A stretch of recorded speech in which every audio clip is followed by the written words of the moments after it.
Are you serious? Are you serious?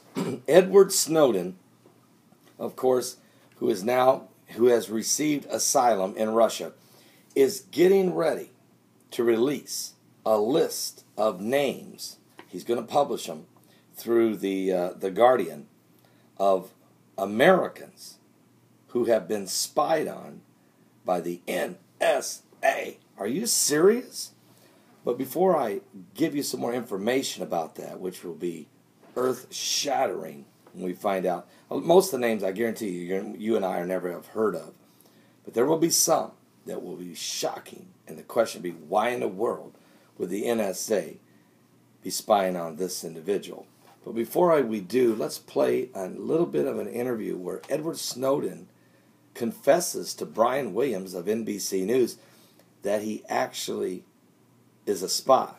I'm going to play that right now, and this will be his own words. Edward Snowden on his training as a spy. As a spy, it seems to me spies probably look a lot more like Ed Snowden and a lot less like James Bond these days. Well, it's no secret that the U.S. tends to get more and better intelligence out of computers nowadays than they do out of people. I was trained as a spy in sort of the traditional sense of the word, in that I lived and worked undercover overseas, pretending to work in a job that I'm not, and even being assigned a name that was not mine. But I am a technical specialist. I am a technical expert. I don't work with people. I don't recruit agents. What I do is I put systems to work for the United States. And I've done that at all levels, from the bottom on the ground all the way to the top. Now, the government might deny these things. They might frame it in certain ways and say, oh, well, he's a low-level analyst. But what they're trying to do is they're trying to use one position that I've had in a career here or there to distract from the totality of my experience, which is that I've worked for the Central Intelligence Agency, undercover, overseas. I've worked for the National Security Agency, undercover, overseas. And I've worked for the Defense Intelligence Agency as a lecturer at the Joint Counterintelligence Training Academy, where I developed sources and methods for keeping our information and people secure in the most hostile and dangerous environments around the world. So Edward Snowden is trying to, in this interview, and it will be a fascinating interview, I believe, to watch. But I think what he's trying to do is to establish the credibility and the qualifications that he has, that this information he got because of the position of espionage that he was placed in by the United States. He's trying to let everyone know that he was not a spy against the United States. He was a spy for the United States, but in the process uncovered some very deep, dark secrets that most people would never believe. But as he's been leaking them out over the last 18 months, they've come virtually, almost every one has been confirmed as true.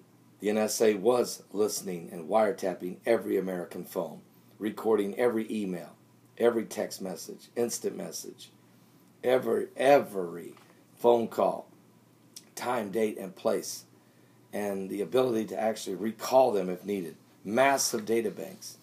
They were tapping the phones of 35 presidents and world leaders. They have been in electronically illegal search and seizure of every American. So when Edward Snowden gets ready to release the names of the American citizens that have been spied on by the NSA, don't just blow him off. The young man has become true. Everything he has brought forward so far has been on the money. Now, the biggest release of information yet is about to happen. According to the Guardian, Glenn Greenwald, who helped Edward Snowden leak the sensitive documents about the National Security Agency spying on its citizens, says he's set to publish the most dramatic piece of information yet, folks, which will reveal those in the United States who are targeted by the NSA. Are you serious? One of the big questions when it comes to domestic spying is who have been the NSA's specific targets.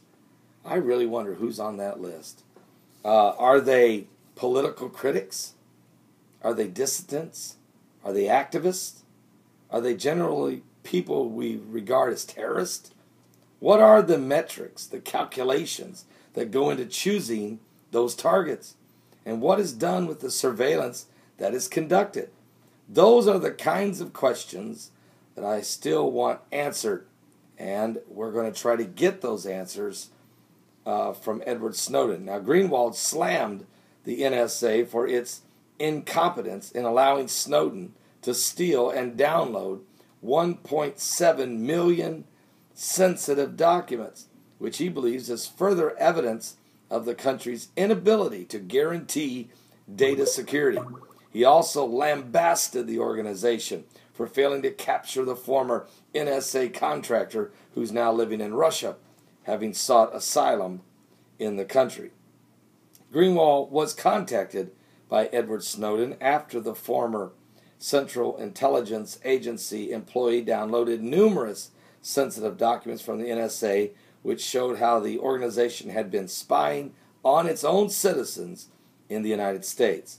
It was later revealed that the NSA had cast their net much further, which included spying on embassies around the globe and on world leaders.